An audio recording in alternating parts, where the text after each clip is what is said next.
What's popular, YouTube? Another day, another demo. And before you guys ask, I understand there's an elephant in the room. And that elephant is launders. What are those posters behind you? It's a great question, chat. A question I'd love to answer. Behind me, I've got an array of amazing gaming posters. Okay, 3 over here. Smash Summit posters. Smash Summit 1, 2, and 3. This one's signed by all of the wonderful Super Smash Bros. Melee players. I'm a big fan of Melee. Some of you may know. Right here, Boxer Zoo poster. Okay, this is our signed Super Smash Bros. Melee player, Boxer Zoo, and his character, Falco. Once signed to legendary organization Team Boxer. And we had Moxie, who made the first Smash Summit poster, design the Boxer Zoo poster when we announced our org. That was amazing. I still think this is the best thing we've ever made. But maybe I'm just a weeb. And then Wheezy T has made us his isometric, colorful, blocky map overview Coach Bug posters. And he sent them to us. Very kind of you, Mr. Wheezy. Okay. All jokes aside. The real elephant in the room.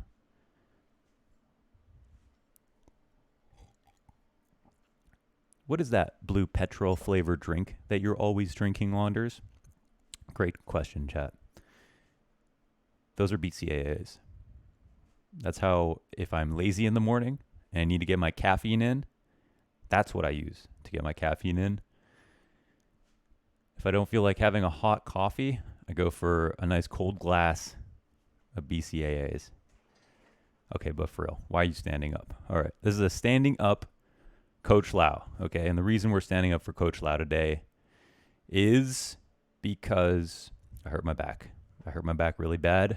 And one thing you'll learn, if you hurt your lower back, sitting down is suddenly the worst position for your back. Some people sit down for a moment of respite, right? They want to sit down and relax.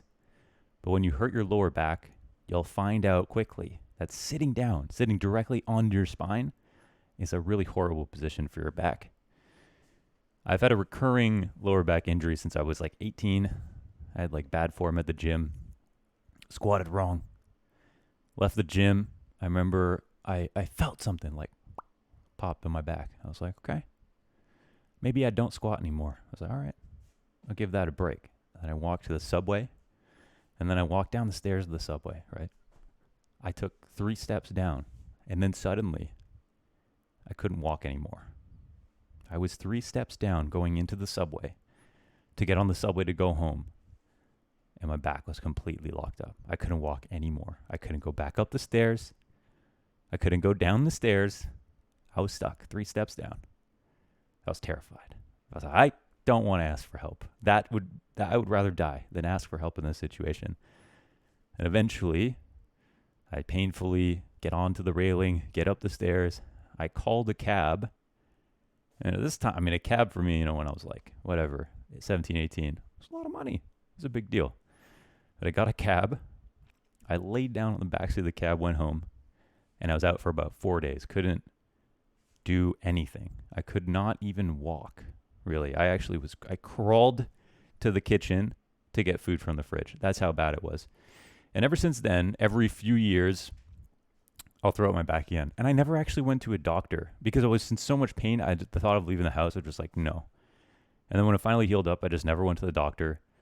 And my back has always been kind of like weak since. So every few years, I think it's a slip disc. I think it's a herniated disc. And every few years, I can like throw out my back again. And since, of course, Rona happened, I was actually very actively going to the gym in around May. And then Rona like really took over in Toronto and we had to all stay home. And then I turned into a potato, a literal human cheese string, wasn't stretching, wasn't working out. And then when my condo gym reopened again, I went back to the gym. I started running every day. I started working out really hard, doing tons of exercise, walking a lot, running a lot, exercising a lot, eating right, everything. But I went too hard and went too fast. And my body was too much of a cheese string, okay, to be able to handle all this exercise. So a couple weeks ago, I like kind of threw it out again, just kind of like a slowly though, not because of one bad like thing. I think I just didn't build enough core strength and wasn't stretched enough to just take on that much activity. And yeah, so this one's been weird because I've been kind of like this for like 2 weeks. I was streaming, but I had to end my streams early because of sitting down just got too painful. Normally I could just like now when it got hurt, I could chill for a bit and then I could sit down for a while. But right now it feels like I need to stand up like all day or lie down like all day. Like I've just been playing Breath of the Wild. I'm almost done. I've been trying to slow roll it. Okay. I've been going through all of the extremities of the map to find any more secrets I haven't found before I go and fight Ganon at Hyrule. I've been going through everything else. I don't want to finish this game because it's all I got right now, and I've been dying. I've been lying down on my yoga mat, lying down on my couch, standing up, going for a walk, coming back, and right now, like right now today, I actually am not sure my back hurts anymore. But I don't want to sit down because that's when I find out. Like it feels like I can like re-injure it really easily when I sit down. So I'm going to baby it like crazy for like today and tomorrow just to make sure 100%. And then I might wait like a week and then start stretching again and then just get back to it. I was going so hard at the gym. I'm aiming for like a full kind of body transformation. Like I was on that path. Of course this had to happen. So but the weird thing is I was recording all of those Coach Lau videos and putting them in the spreadsheet that I showed you guys. But those videos, I'm supposed to be traveling for almost 2 months straight for casting. Like 2 months straight, I'll be gone. But I still plan to put out the Coach Lau videos every single day. So I was going to record like 60 episodes of Coach Lau and then put those out while I started traveling. But because I injured my back, I didn't want to record anything. I was just using my reserve videos this week. The Flames video wasn't supposed to come out. The Frozen videos, Ominix videos, like those are all kind of like in the reserve. And I don't like putting those out because I never really talk about like the progress of the channel or what happened that day or like stuff that's kind of like news in the scene. I don't get to talk about it in those videos because I don't know when the videos will come out. So I really wanted to like record some like live ones. So we got a standing up setup now here. Okay, we got a standing up setup. It's pretty much the same. I raise the lights, I raise the camera, I put my keyboard on a blanket, and I'm using, I stole this headset accidentally from Blast from earlier this year. So I'm using this broadcaster headset. And when I cast standing up. That's actually how I cast. Gets the energy flowing, it gets the mind active, and I'm more locked in, like I'm more tuned in. So I think it's actually might be cool to record like this. I'm very comfortable this way. And yeah, so yesterday we put out the Master Your CSGO Aim with this 50-minute routine. It said improve your CSGO Aim. I was like, man, that is not clickbait enough. So I went for Master Your CSGO Aim. And I will say to add on to that, one thing a lot of people talked about was tracking, which is very fair. Tracking is an enormous part of aiming. And I didn't really talk about that except for the beginning, which was tracing that dot.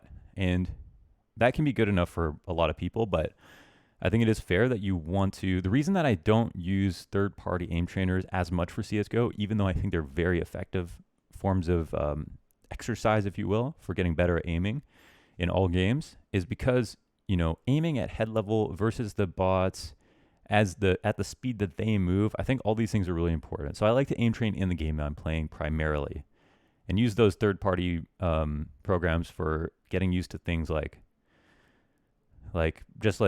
arbitrary flicks, weird angles, verticality, stuff like that. But in CSGO, I think it's fine to use aimbots to use like deagle training. And the only thing I would say to add on to this video is aim_reflex is a great map to practice your deagle. And going into a pistol-only deathmatch and using a deagle is also a great way to practice tracking. Because the deagle takes so long to recoil reset, I found it's actually the best way to make sure you're shooting when you know you have a shot. Whereas other guns, you're going to click a lot. And remember what I talked about in the video is that accuracy before speed is the most important because you don't actually get better if you're just constantly guessing. That's the same idea with the deagle. And you'll find you'll improve way, way, way faster if you use a deagle to track and only shoot when you have a 100% shot. Don't even just shoot to kill. Like if you're not 100%, let the guy go. Literally track him until he's gone. Don't even shoot. Look for the next guy. Spend most of the time just literally following their head. So that's the only thing I'll add on to that. And today, we've got a really special demo. Okay, so this one, we actually did an electronic demo, but we did them dirty. We did a demo where he had a bad performance on Nuke as the mini player, and we wanted to find out why. But it was trying to be a service to Electronic. We didn't expect it to be like, he's a bad player and here's why, because we don't think that. Electronic is a fantastic rifler. He's on my personal dream team of Counter-Strike players. If I were to make one, I would put Electronic as one of the riflers on the roster. I think he plays his spots really well. He knows all his nades. His peak is incredible, and I think he plays very smart. I think he's a really smart player. But when we look at Electronic right now, this is a huge drop-off for him. This is, not nearly a 20-point drop-off, I think. 1.15 here, all the way down into the 90s. So I personally want to give him a pass. Okay, I think of a lot of people, the online era has affected Electronic the most. He was in such a good place right around when we were looking at Katowice and the whole team. I want to give the whole team a pass, honestly. They definitely feel like a very land team, and it's been a rough year in general. But this is a pretty steep drop-off, and I assume he'll come back up. But it was really cool to see this one match versus Heroic. 16-5 here on Inferno. 2.38 rating. I think this was posted at his highest rating ever on the roster for a map. I'm not sure. Overall in the series, excuse me. Check this out. Plus 34. Okay. Plus 34 in 16, 32, 40, 45 rounds. Plus 34 in 45 rounds in total. Navi smacked Heroic, absolutely smacked him, and it was really Electronic who did most of the heavy lifting. Definitely Simple had a lot of great rounds, though. I actually watched some of this match. So why don't we go ahead and take a look at Electronic's performance. We'll watch the whole Inferno, and then we'll see what's really good. This is an amazing map, and we can now kind of celebrate Electronic's good performance in one of the Coach Lau demos, finally. So let's go ahead, pop back to full screen, and take a look. Thank you to everybody who dings the follower bell notification, who subscribe, who follows, who comments, who talks about these videos. You guys are my lifeblood right now. I've had so much fun coming back to YouTube. We're up to 1 million minutes watched in the last 28 days. I feel like Joel Olstein right now, standing up, talking about how great things are. 1 million minutes watched in the last 28 days. It's honestly unbelievable. I feel so good about it. Oh, it's just a perfect snap. It's actually two of them working together for these kills. But yeah, that snap and snap back. Electronic is somebody I would define as a player who has no wasted movement. So if there's one thing I look for when I watch him play his spots, it's how accurate he is when he snaps to things. When he almost never overflicks. He doesn't have any wasted movement. He has some of the best movement in CSGO, actually. I will say that for sure. He's in the conversation up there with Rops, up there with Cirque. Very underrated in a lot of regards. His crosshair never goes too high. It never goes too far out. And I think that is an incredibly underrated talent for a rifler. And we see the movement is just immaculate at all times. So this comes down to the shoulder peeking like we're seeing. No wasted movement. We're going to see when he snaps back to angles, no wasted movement. And we know today especially that there's going to be no wasted movement for him to have a map this good. So we'll find out. Pit player, which means for him to top frag, they're going to have to come towards A lot of the time. Oh, that's pretty sick. There's a step back Iverson grenade. And the spam through the floor with the Falmus. We talked about that angle before, where you're looking to see the head crossing. There's some angles you play with when you're watching the halls. They're all pretty safe. It's a strong position to be in versus halls. But you can sit under it, and if they jump spot, you see them. That sometimes you stand up to see them. There's a few different ways that you can play it in pit. Most of them are pretty good. You can play whatever is most comfortable for you. But if you're the pit player, you're the last to rotate on Inferno. The very last, right? If there's ever a fake on the map, you don't move unless bomb is spotted and there's 10 seconds left. For the most part, as a pit player on A, you make sure they don't win on A. That is your #1 goal. You have a strong position, and once you step out of the pit, the A site is completely compromised for the most part, unless you have like a double site setup specifically to hold. But as soon as you get caught rotating, that's when it's pretty much supposed to be game over for you. So let's see how Electronic plays on lower HP, 18 HP. So we can see this is kind of his favorite way to hold it. And yeah, it's a hard angle to pre-fire. When we look from their perspective, we're going to see the top of their hat, and if they do peek him here, and that's about it. So another actually great HE and FAMA spray combo on Tess's. 1 player remaining. Perfecto grabs it. 3-0. We've got a weird weapon combo. They're doing mollies down. I don't know if they're doing mollies down banana as well. It seemed like they might have been. I hope the mic sounds pretty good. This is a broadcasting mic, but I only tested it briefly. And this is a kind of a version of a Virtus Pro lane setup. Virtus Pro, I mean Furia doing this, stuff like that. Or if you play someone on top of the balcony. See, here is better for an MP9 where Perfecto is, but the idea is that if they smoke lane, Perfecto or whoever's above the balcony can see over the smoke. So technically you don't need an arch player for this setup.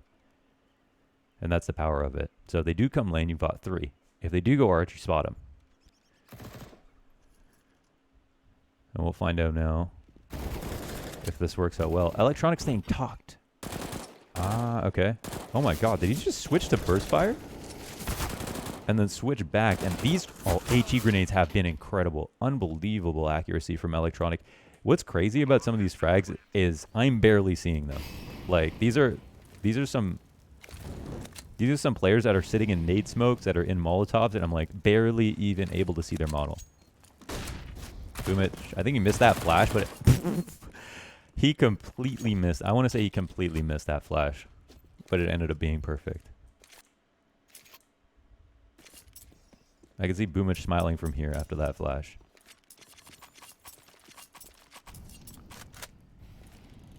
So now we'll see him on an even better gun. So this Molotov people throw is strong for getting control. So like if there's an opper here on lane, the reason they throw this Molotov is so the opper can't come peek boiler, can't peek mid. And if there's a player under porch, for example, and you throw that Molotov, then the players at mid can now peek the guy under porch, and the guy who was supposed to be in that setup, like say they had the last setup that they had last round, now it would only be 2 players helping out as opposed to 3. And the 2 players would be forced to fight as well.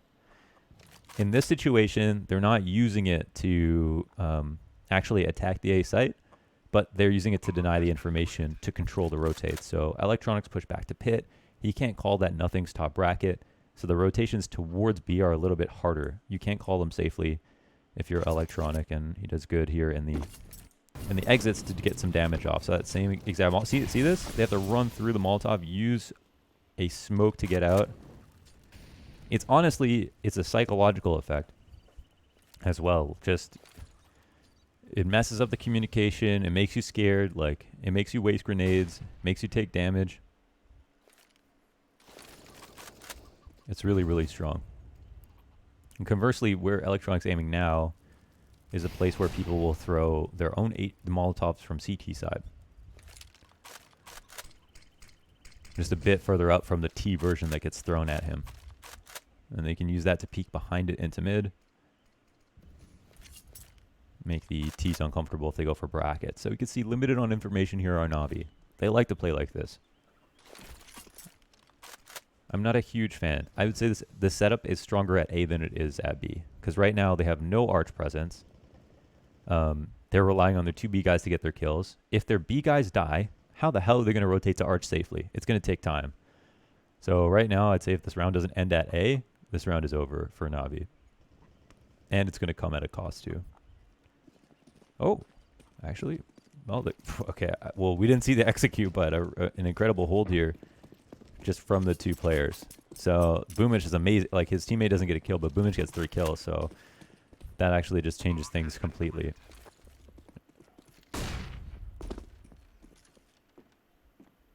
So we'll see now in the retake. 3v2, they've got a little bit low on grenades, at least with electronic. And simple.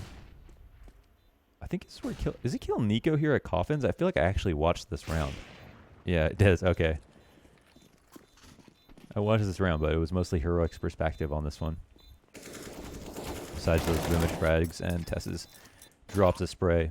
Okay, so I honestly believe that that is the lower probability round, right? Where your two players are holding in the site. Somebody throws like the sweatiest execute of all time. You're in between Molotov smokes and flashes you've never seen before. And you and your teammate, like, you die blind. But if you don't get 3 kills, you don't have arch presence, you can't even rotate fast enough to defuse the bomb.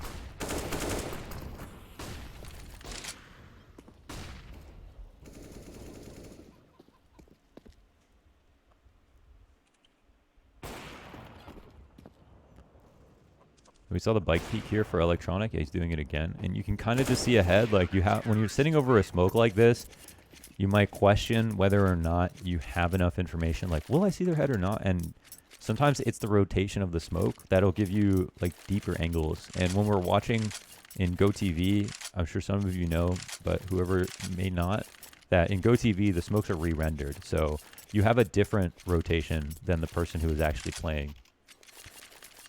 Because it's not, when they do the demo, they kind of recreate everything. But where the smoke was actually rotating at that moment on that player's screen is not relative to when it is in the demo. I guess because it maybe starts in a random place. Probably rotates at the same speed, but starts at a random place. All right, so let's see how he plays on top of Balk. So this position, how he's playing, oh, he actually drops down. I've never even done this myself. I like this angle a lot. This is interesting because I think he's pretty safe in this spot. They're throwing a lurk smoke out of halls. However, it's really strange. So he's just spotting the corner. See that door? See how he moved out a little bit? He's just seeing if he can spot a foot. Make sure he has vision on this very tiny angle. And he'll fall pit just to throw the flash. He wouldn't have fallen if Arch wasn't called. So now I think he needs to watch for halls, but I don't even know where Simple went. He's actually in the smoke, of course. And it's all about the arch wrap there. So critical for the pit player, I guess the only thing that you have to note there, critical for the pit player to be flashing for your arch peak. He has the best angle. And you can kind of throw it as hard as you want from pit if you just have to, and it'll basically land at archway. So you throw it from the side or something, it might go a little bit too far. From pit to arch is like the perfect distance to just lob it. So I was really hoping they'd come hall so we could see what this fight looked like, but Electronic just goes back to his favorite position here in the pit behind the barrel.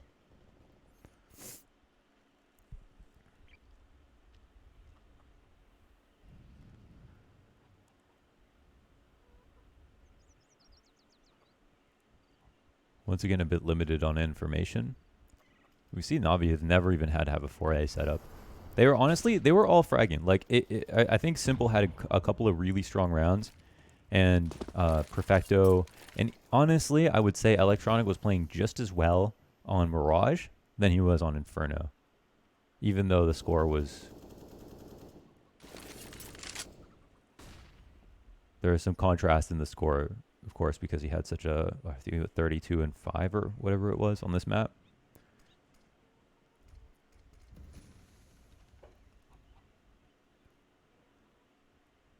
So here he's got to be ready to kind of shoot and then leave. I mean, I think he's crouched, so he's kind of committed, but I think he'll just try to take out the first guy and then maybe swing to the right, maybe. Oh, well, now Arch is open, so he's only got a few seconds left here to just kill. So now he's going to look for another fight. You have to be very careful about your target selection. And see, you're always just trying to move, change your fight, shoot someone in the side of the head. Did he just kill Nico? Oh my god, he did.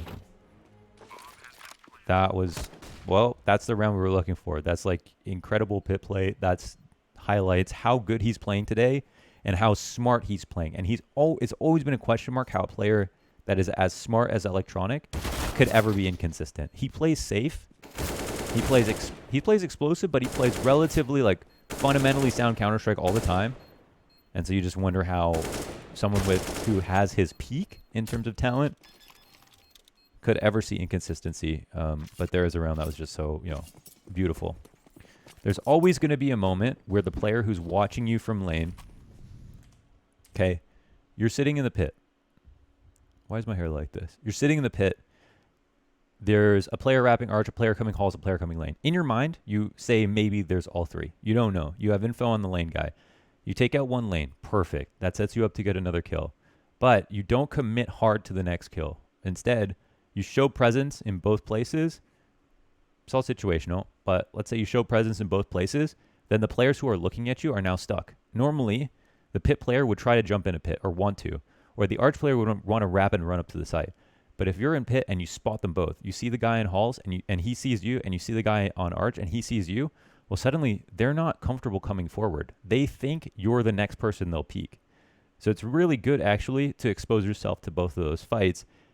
Ideally, you just take them out on your first peek. But if you can get some damage but show presence on both of those positions, then suddenly you're in their head and you can play a bit of a mind game. So when we saw the other guy who came up lane and wrapped into the site, he knows Electronic's still in pit. But he has put it out of his mind that Electronic's going to peek him next. So then after Electronic started to fight the arch guy but gave up, saw the halls guy, took him out, came back to lane, the guy in lane was like, I got to do my job, man. I got to clear out everything on the site. He came into the site and then shot the dude, or looked to clear cold, and then got shot in the side of the head. And you're like, well, what's he doing? Did you forget about Electronics? Well, you have to think about all the other fights left on the site. You can't just get tunnel visioned, and that's what Electronic tried to take advantage of. So that's why that round was really, really strong pit play. And that's what makes position so hard. Everybody comes through your head. Like, all these executes are designed to secure pit control. There are entire executes designed around wall smokes and then jumping into pit with everybody. And then coming out of it like a clown car and just trying to attack the site, because it's such a strong position to be in to fight a site.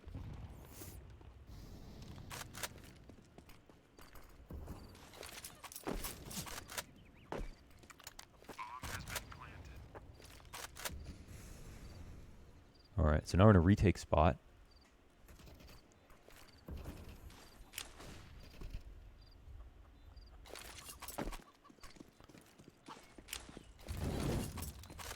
No one's coming through banana, so they're going to try to smoke it off and fight here. Force some fights out. Pool gets cleared, which is a really key one, and everyone's dead. So actually just win the round. So this is just simple retake grenades used. A lot of people are not retaking by coming down mid.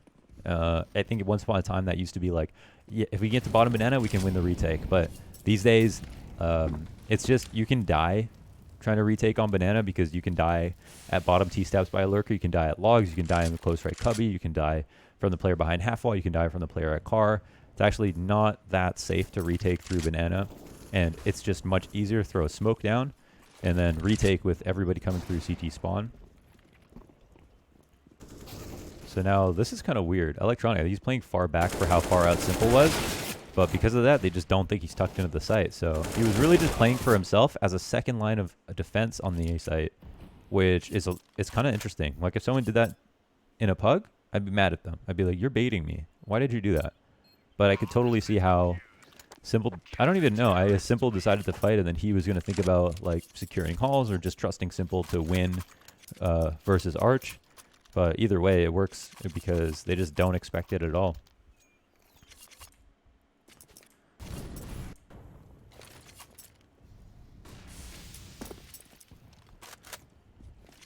Flash there for the middle of mid. 11 rounds deep.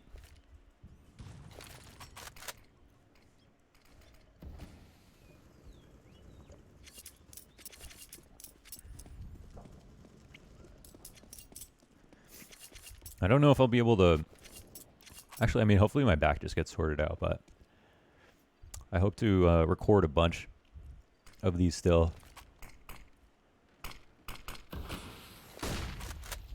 But right now, my number one priority is just like make sure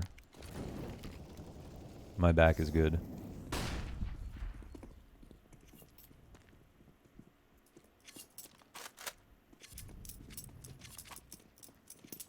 All right, well, they got juked, So let's see if they even get a chance to retake. It looks like no, they're just holding for exits.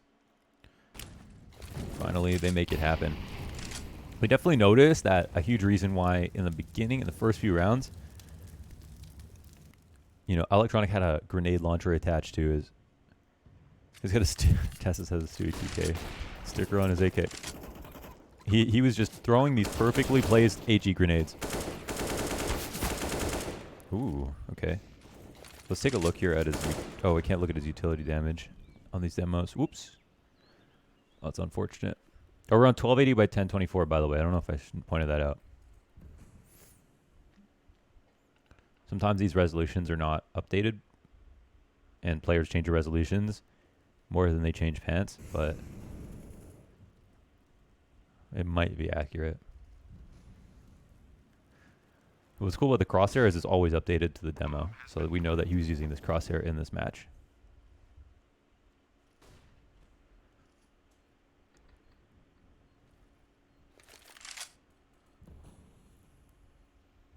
Just making sure there's no lurk. Lurk, this is the lurk smoke out of halls.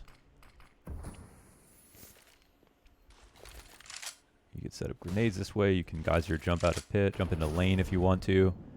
We'll see how he approaches this, but he was trying to set up Boomich to get a kill, and then I guess deciding if he would go from there. So one thing you can do with that smoke that's cool is you can, let's say you get Boomich, you flash out, and then Boomich gets a kill on the site, and then you think there's one in pit or whatever. You can come out on the balcony and then run right, and then now to your left there's a smoke blocking you from the site. Anybody else who wants to fight, and you can take a one-on-one into pit. You can also use this to jump out of halls without exposing yourself to pit, and jump out of halls into the lane after just showing yourself in halls, and then kind of group up with your lane guy. And yeah, that's why it's really useful. And we saw how he was able to stand in a position to throw that flash that he wouldn't have been able to stand in if not for just the smoke being there, even though he didn't use it.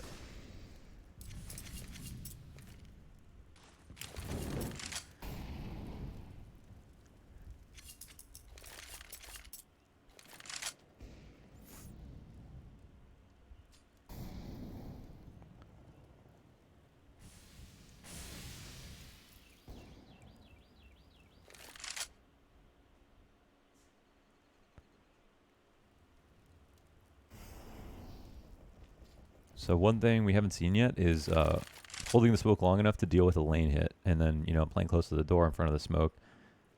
And that's something I'd love to do.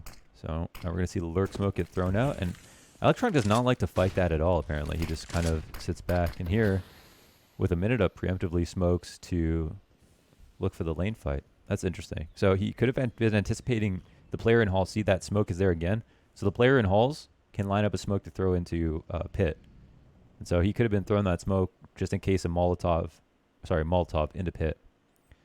And then if the smoke's already down, then you can fight lane. So sometimes your lane guys will come out because your halls guy is a bit confusing. So your hall guys throws a smoke on the balcony, throws a molly in pit. Now your lane guys, they come out because he wasn't ready. All right, hold on. We're into this round. They're not ready, and then the lane guys are like, there's protocol for me to go up, but Electronic pre-smokes it, so he's ready to shoot. And it smokes in the optimal position so he can actually fight lane. That is all I'm trying to say.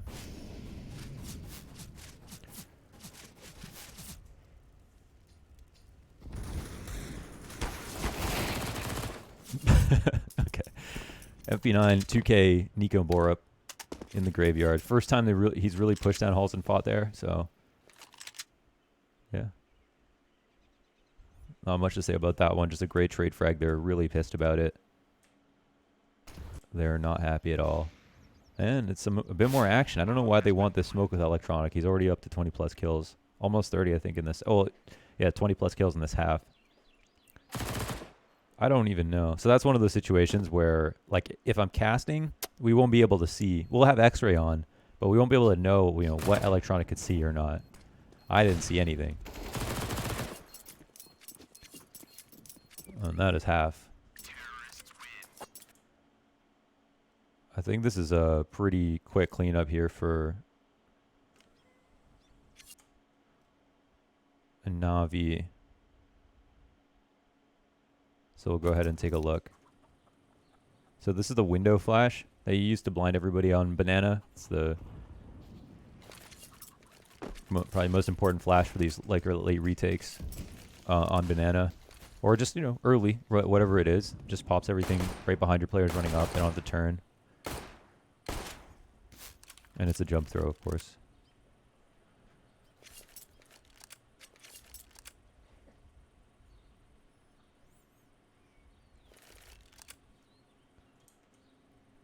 I'm sure they pulled this back. I'm sure of it. Glock pre-fire. Okay, maybe not. Trying to find the timing. Nico's too slick. All right. Well, it's just one of those games where you get ecoed in the second round after winning the pistol and talking yourself into believing that you're going to make the huge comeback. Isn't it heroic?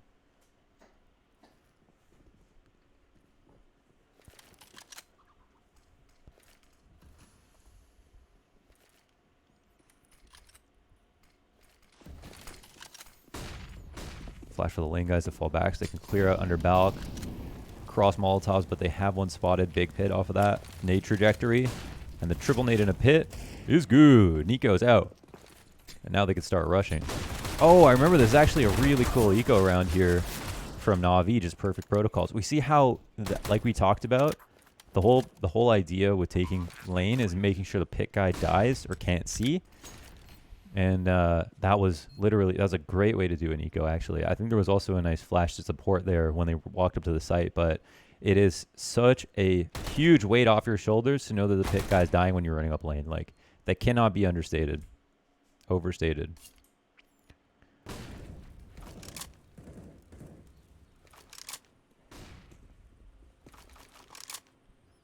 Damn, leave a like if this might be the best demo review yet. Electronic got that juice.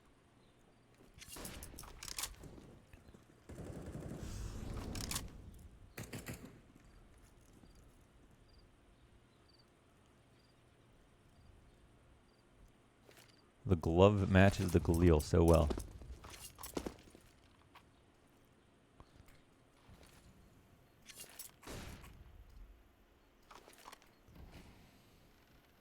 So this is the God Flash.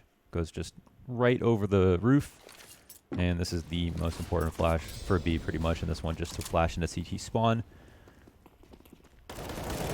Perfect while they clear everything out. And the only thing that could go around here is someone pushing through a smoke, so Electronic smartly just spamming that. Kill for lurkers. CS is a really different game now that you can't hear the grenade pins being pulled anymore. Or sorry, that you can, because, you know, if someone's in a smoke there, they can toss the nade, flash everyone.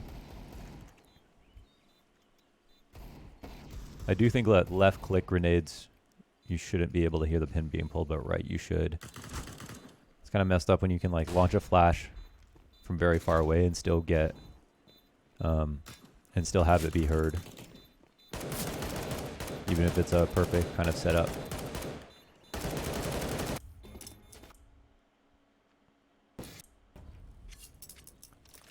And we go onward.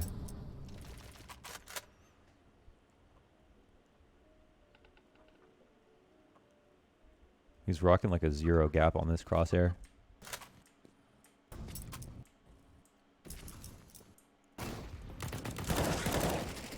It was just easy. They had like they had that force up round, and now they're going for the save. No one bought armor from Heroic on this one, and Electronic bullying his way through. There's not much to see here in this second half because it's so short, but I think we potentially have like a force up rifle. Well, Cadian's out. I don't even know. Is that an op that he had to work with? Well, him and his best friend are dead, so now it's just full on A. Grab the bomb, hit the site. If you get 2 kills at mid like that, you always take lane. And then just ideally go together.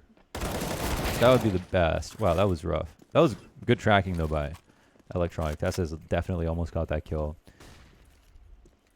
But, yeah, you just group up, you hit lane together, and then... Because if you go arch, when you get 2 kills like that at mid, then you risk fighting an arch guy, plus fighting a rotator, or 2 rotators. Whereas if you go lane, you can smoke Moto out, take lane together, kill the one guy you know is still in the site, if there is even one, and then win from there. Just worry about hauls.